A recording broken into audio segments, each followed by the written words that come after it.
नमस्कार. कधी विचार केलाय की खोटं हसण्यात काय ठेवलंय?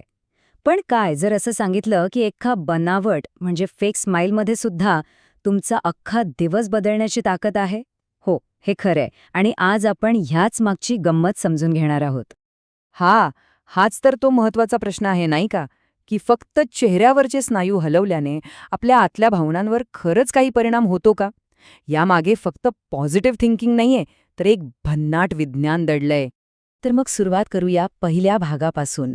आपल्या मेंदूला हॅक कसं करायचं आणि या हास्यामागे नेमकं काय विज्ञान आहे? चला पाहूया आपलं शरीर आणि आपला मेंदू यांच्यातलं हे जबरदस्त कनेक्शन नक्की काम कसं करतं. आपला चेहरा तो फक्त आपल्या भावना दाखवण्याचं एक माध्यम नाहीये. विचार करा की तो आपल्या मेंदूसाठी एका रिमोट कंट्रोल सारखा आहे. म्हणजे काय? तर चेहऱ्यावरचे हावभाव आपल्या भावनांना कंट्रोल करू शकतात, त्यांना बदलू शकतात. कमाल आहे ना? या शास्त्रीय तत्वाला एक नाव आहे, फेशियल फीडबॅक हायपोथेसिस. आता हे नाव जरा अवघड वाटेल, पण याचा अर्थ अगदी सोपा आहे. आपलं तोंड, आपला चेहरा मेंदूला मेसेज पाठवतो की त्याला कसं वाटलं पाहिजे. म्हणजे जर आपण हसलो तर चेहरा मेंदूला सिग्नल देतो की ये आनंदी हो. बस इतकं सोपं. आणि या सगळ्या मागची खरी जादू आहे आपल्या मेंदूतल्या काही केमिकल्समध्ये.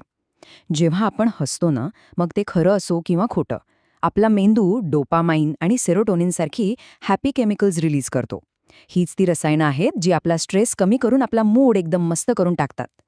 चला, आता दुसरा भाग बघूया. मूड सुधारण्यासाठी 3 एकदम सोप्या टिप्स. म्हणजे हे जे विज्ञान आपण आता पाहिलं ते प्रत्यक्षात वापरायचं कसं? या 3 सोप्या टिप्स वापरून कुणीही आपला मूड लगेच सुधारू शकतं. या 3 सोप्या टिप्स आहेत. पहिली, पेन्सिल ट्रिक. दुसरी आहे आरशात बघून हसणे. आणि तिसरी, बनावटमधून खऱ्याकडे जाणे. चला, आता एक एक करून ह्या सगळ्या टिप्स जरा सविस्तरपणे समजून घेऊया. ओके, तर पहिली टिप आहे पेन्सिल ट्रिक. काय करायचंय? दातांमध्ये एक पेन्सिल फक्त आडवी पकडायची. असं केल्यावर काय होतं तर चेहऱ्याचे बरोबर तेच स्नायू ताणले जातात जे आपण खरं हसताना वापरतो. आणि मग मेंदूला वाटतं की अरे, आपण आनंदी आहोत आणि तो लगेच मूड चांगला करणारे हार्मोन्स तयार करायला लागतो. करून बघण्यासारखं आहे नाही का? दुसरी टिप तर याहीपेक्षा सोपी आहे. रोज सकाळी आरशात बघायचं आणि फक्त 30 सेकंड स्वतःकडे बघून हसायचं. आता स्वतःलाच हसताना बघितल्यामुळे एक पॉझिटिव्ह फीडबॅक लूप तयार होतो, जो तुमच्या दिवसाची सुरुवातच एका मस्त चांगल्या नोटवर करतो. आणि तिसरी आणि सगळ्यात महत्त्वाची टिप म्हणजे fake it till you make it. याचा अर्थ काय? तर जेव्हा मूड खूप खराब असेल तेव्हा मुद्दाम हसण्याचा प्रयत्न करायचा.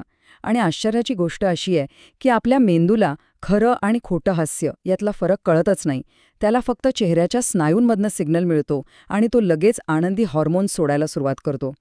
ही जी म्हण आहे ना, बनावटकडून खऱ्याकडे, ती या कल्पनेचं अगदी सार आहे. म्हणजे बघा, कधीकधी सकारात्मक भावना येण्याची वाट बघत बसण्यापेक्षा तसं वागून ती भावना आपण स्वतःहून निर्माण करू शकतो. हा एक प्रकारे आपल्याच भावनांवर नियंत्रण मिळवण्याचा एक सोपा मार्ग आहे. ठीक आहे, तर आता येतोय आपण शेवटच्या भागाकडे. तुमचा चेहरा, तुमच्या भावना, ह्या सगळ्याचा सारांश काय? यातून आपण नेमकं काय लक्षात ठेवायचंय? तर ह्या सगळ्या चर्चेचा जो महत्त्वाचा मुद्दा आहे तो हा आहे की हसणं ही जरी एक साधी शारीरिक क्रिया असली तरी तिचा आपल्या मानसिक स्थितीवर खूप मोठा आणि सकारात्मक परिणाम होतो. खरं सांगायचं तर आपला चेहराच आपल्या आनंदाची चावी ठरू शकतो. आणि जाता जाता एक विचार सोडून जातो, जर फक्त हसण्याने एवढा मोठा फरक पडू शकतो, तर मग विचार करा, अशा आणखी कोणत्या लहान-सहान शारीरिक गोष्टी असतील ज्या आपल्या मानसिक अवस्थेमध्ये असाच चांगला बदल घडवून आणू शकतील.